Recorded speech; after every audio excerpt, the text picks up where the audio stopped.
L'Arctique est un monde froid et austère pour la vie animale.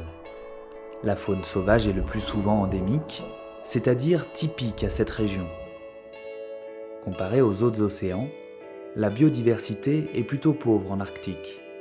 L'océan Arctique est un océan relativement hostile à la vie.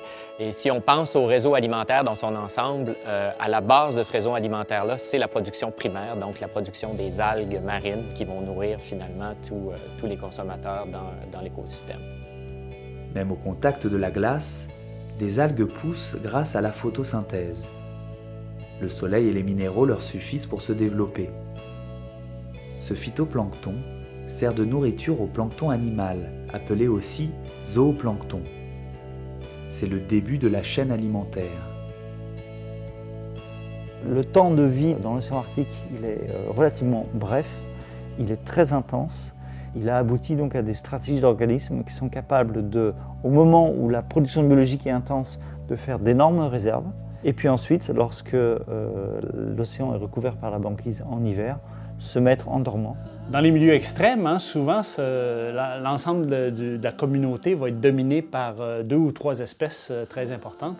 Donc, dans le cas de l'océan Arctique, un réseau alimentaire marin là, très simple, avec 2 cycles de production algale, les algues des glaces et le phytoplancton, qui vont alimenter principalement des copépodes, c'est-à-dire des petits crustacés, qui domine nettement le plancton animal dans l'océan Arctique.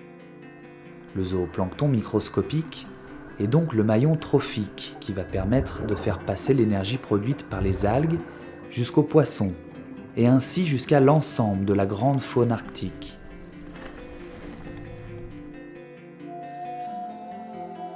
L'ours blanc, un ours qui marche sur l'océan, qui marche sur la banquise, on trouve ça nulle part ailleurs.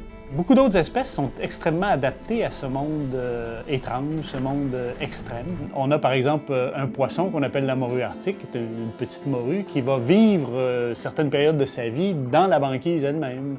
On a des oiseaux qui sont extrêmement bien adaptés à vivre, à exploiter en fait la marge entre la banquise et l'océan.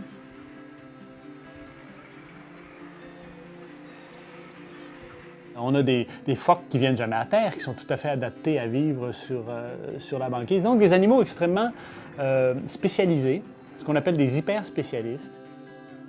Sur terre comme en mer, toutes les espèces de l'Arctique ont développé des capacités d'adaptation à ces conditions extrêmes. En haut de la chaîne alimentaire, l'ours blanc est un super prédateur.